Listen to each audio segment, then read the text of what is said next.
Chinese could sell treasuries and impact negatively our economy? I could burn down my house if I had an argument with my spouse, but it's not going to do me very much good. I think the Chinese, I think they would acknowledge, but they've been reluctant to do it, and they favor production and manufacturing over consumer. The first contour of a deal would be for them to take steps to increase consumption, help households, and stop the subsidy to the manufacturing sector. For NVIDIA to bring this home is very important. One of the greatest security concerns for global economy is the number of chips made on the island of Taiwan. To have one of the most important components made in one place is not great risk management. Mr. Secretary, thank you for having us inside the Treasury. We appreciate it. Thanks, Brian. Glad to have you here. Yeah, no, this is especially on April 15th. Yes, tax day, of course. And of course, Mr. Secretary, we do sit here on tax day. Consumer confidence, it has been under pressure. Everybody loves to look at eggs, one of their favorite barometers. They're at record highs according to the CPI. The 10-year that has climbed to about 4.5%, has backed up a bit. And Mr. Secretary, I just had the CEO of Constellation Brands, they make Corona beer, telling me consumers are pulling back. Level set for us. What's the state of the economy through your eyes right now? Well, Brian, let's back up a little. Egg prices, I believe, are down 50, 60, 70% off the highs. We inherited an egg inflation when President Trump came into office. I think egg prices were up 200 and something percent under the previous administration, and just through culling fewer hen houses and some imports, we were able to alleviate that. So, check. And consumer confidence, we're seeing some concern in the survey data, but we haven't seen anything in the hard data. So very, very solid job market last week, up 228,000 versus an expectation of about 150,000. And we have lots of CEOs come in, especially from financial institutions, since we're here at Treasury, and they're seeing solid credit card spending growth. They think the consumer's in good shape, corporate's in good shape. So in my prior life in the investment business, what we were not good at, and I think it's very hard to be very good at, is predicting the macroeconomic numbers. But what we did was form a mosaic. We called it the micro, so a bunch of micro data points drives the overall economy, and from right now I see nothing alarming from the micro data points. What do you say, you mentioned in your prior life, of course you were a hedge fund manager, long career. We have Jamie Dimon out there saying a recession is likely. Just yesterday, Goldman Sachs CEO David Solomon said the prospect of a recession has increased. You know these leaders well. What do you say to these folks that are worried about a recession? Yeah, look, I think that the news cycle, for whatever reason, is focused on tariff policy, and the Trump economic policy that I'm part of the team that's in charge of implementing it is really a three-legged stool. So tariffs are getting the majority of the publicity now, but we were having very good luck, or very, very good progress. It's not luck because it's been a lot of hard work on the tax bill. So the tax bill is moving through the Senate, moving through the House. I think we're going to have some permanence for the 2017 Tax Cuts and Jobs Act, probably by 4th of July, and I think that will give people certainty.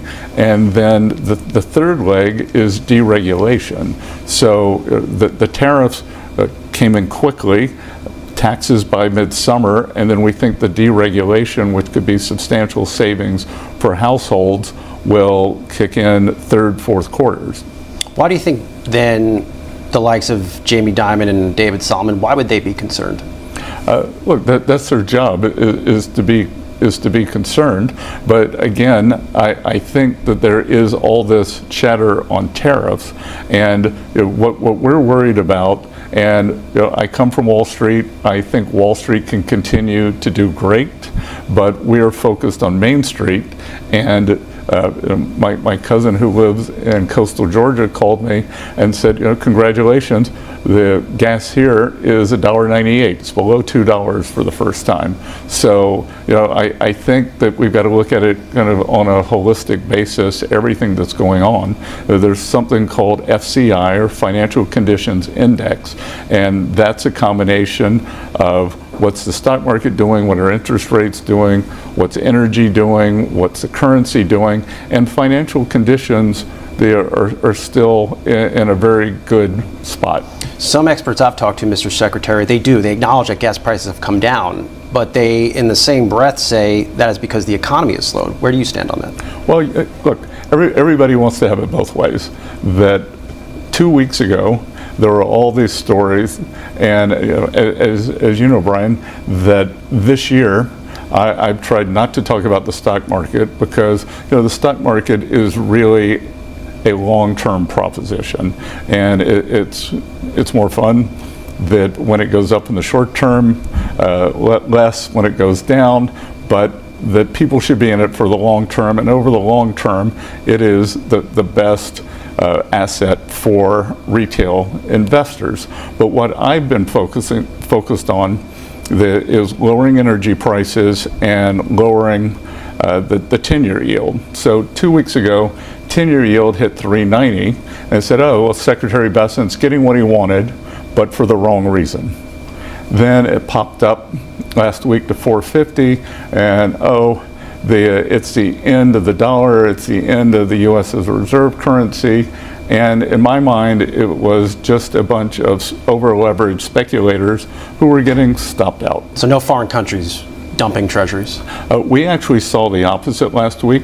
We had 3 big auctions, and the 10 and 30-year auctions, which are when foreign buyers tend to come in, which is where they can buy in size.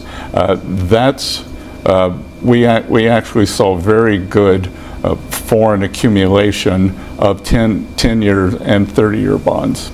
Of course, as you know, Mr. Secretary, China is the second largest holder of treasuries, and some would say they could retaliate by selling treasuries given how things are going on the trade front. Does that keep you up at night, the fact that the Chinese could sell treasuries and impact negatively our economy? I could burn down my house if I had an argument with my spouse, but it's not going to do me very much good. So that if they started selling treasuries, they would they'd have an effect on the price. But more importantly, they accumulate dollars. And what are they going to do with the dollars? So if they sell treasuries, then they would have to buy RMB, and it would strengthen their currency. And they've been doing just the opposite. They've had a weak RMB or yuan, the policy, so it really serves no purpose for them to weaponize treasuries. If you saw them trying to weaponize treasuries, how does the Treasury Secretary respond? Look, we have a big toolkit. We do buybacks. The Federal Reserve, I think if treasuries hit a certain level, or if the Federal Reserve believed that a foreign, I won't call them an adversary, but a foreign rival, were weaponizing the U.S. government bond market or attempting to destabilize it for political gain, I am sure that we would do something in conjunction with each other, but we just haven't seen that. You mentioned tariffs. We're less than 90 days out from the tariff pause ending, Mr. Secretary. How many deals do you envision being done by the time that pause would lift? Yeah, well, Brian, let's set aside China.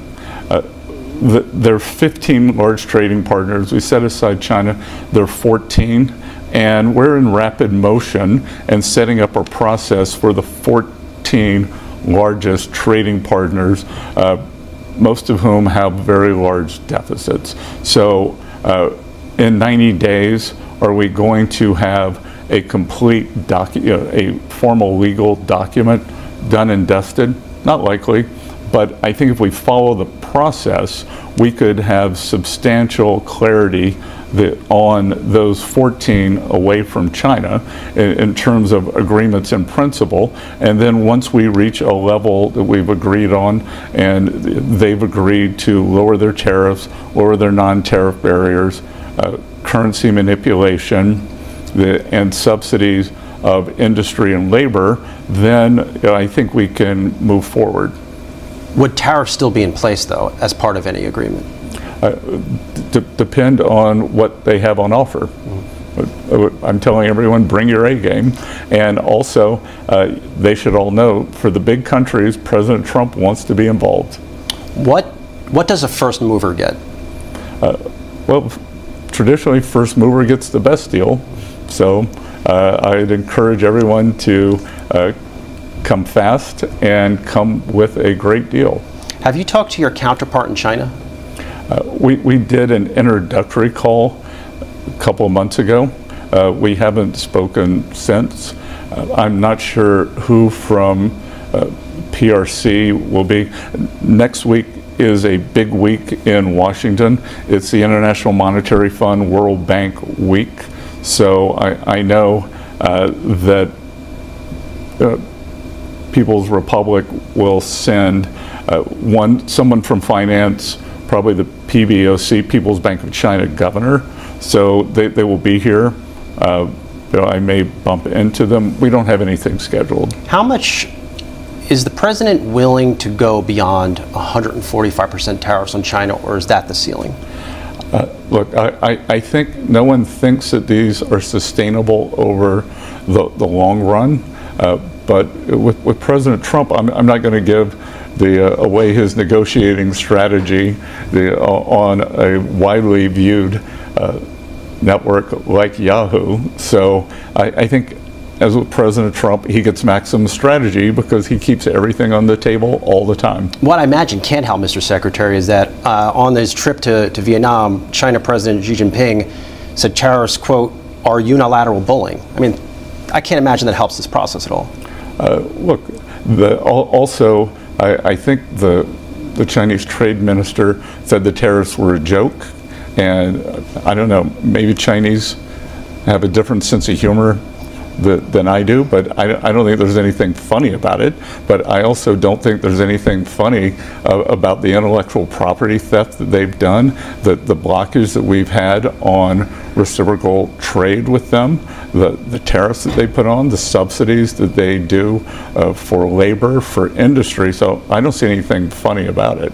What's the best endgame scenario for the relationship with the U.S. and China in terms of tariffs? Well, Brian, for your viewers, and I used to teach economic history, so if you just give me a moment or two, there were a lot of big trade and currency deals in the 1980s. President Reagan did Japan auto deals. Then there was something called the Plaza Accord, the Louvre Accord, and what was important and different about those was in the 80s, our economic rivals were our military allies. So most of the Europeans and the Japanese, and that there was the Soviet Union, and then China, but China really wasn't a force back then. What's very different this time, and we are in uncharted waters here, is for the first time, our largest economic rival is also a military rival. So we are going to have to deal with this in a different way.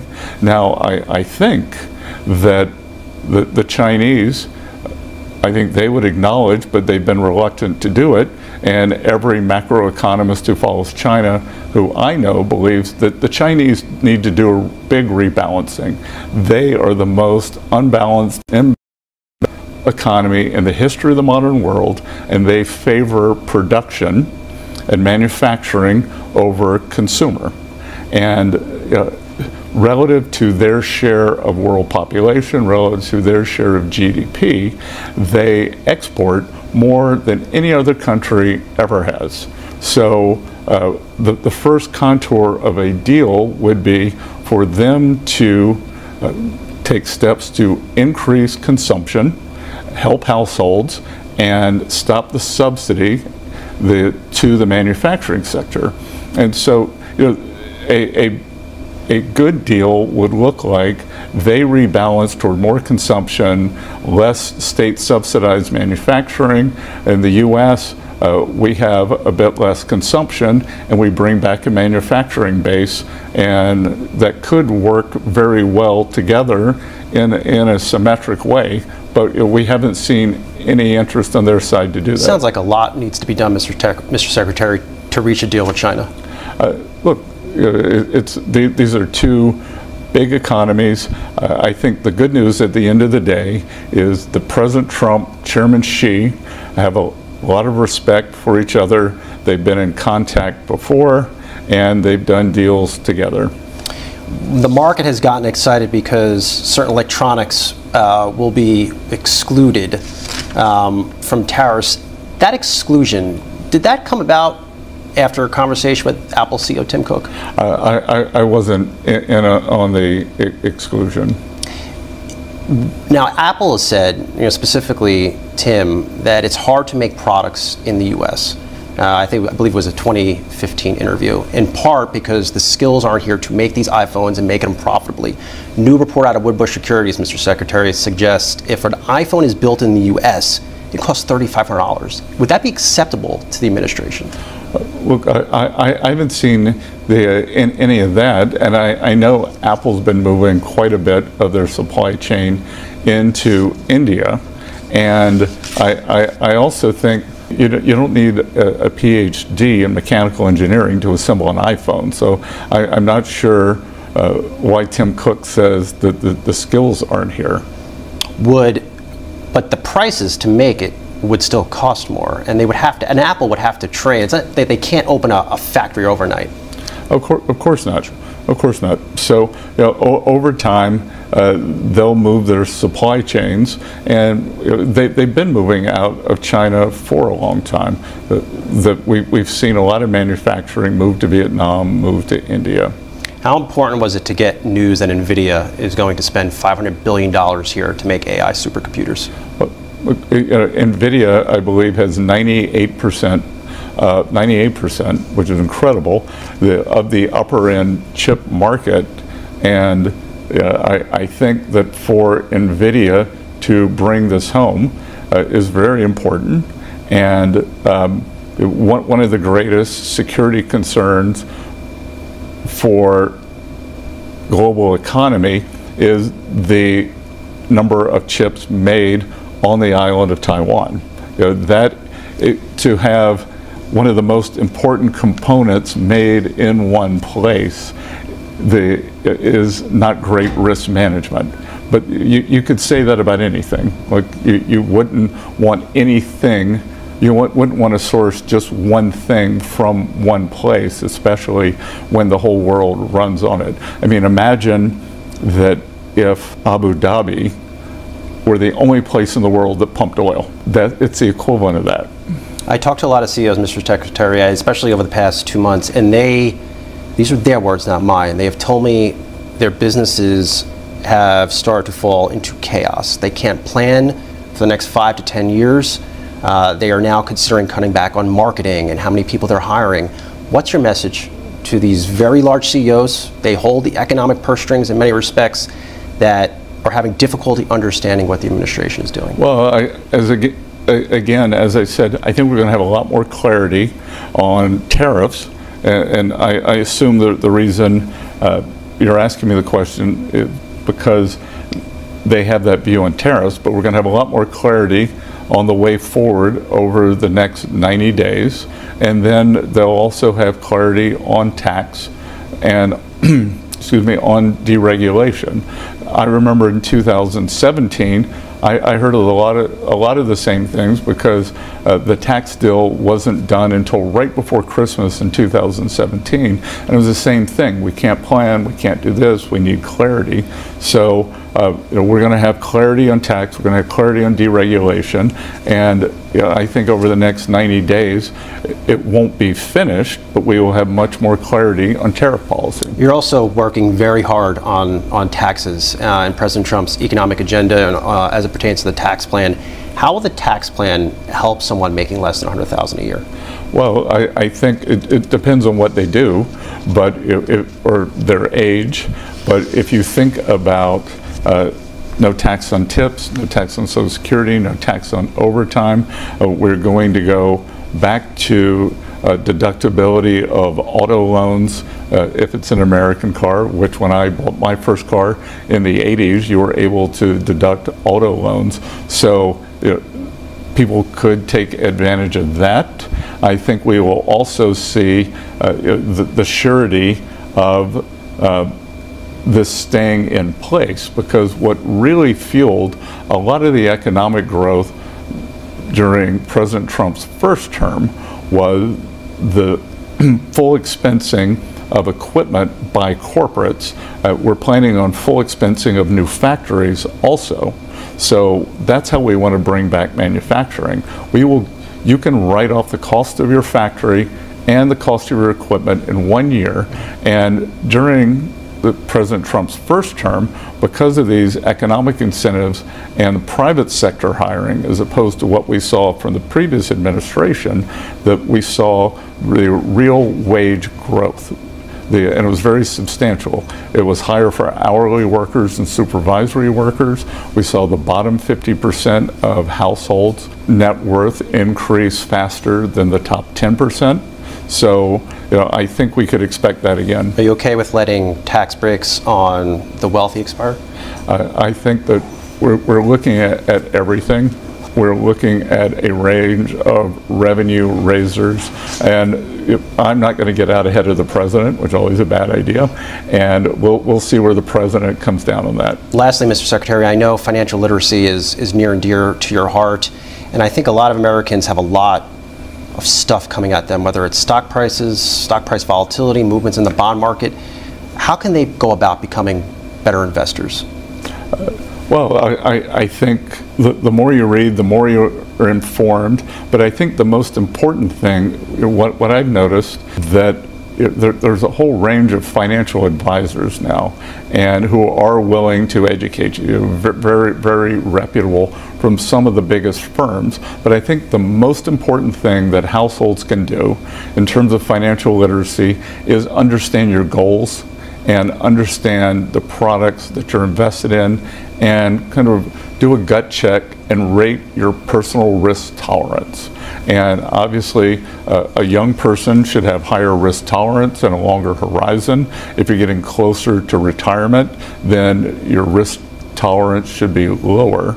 But again, too, that there are no get-rich-quick schemes. If someone was studying your career, I mean, how could they replicate what you did? I mean, you broke the Bank of England, Mr. Secretary. Well, I also, a lot of it's timing. That I was a college freshman in 1980. Ronald Reagan was elected. Capital got treated very well for the next 4 decades. So we've had this incredible run.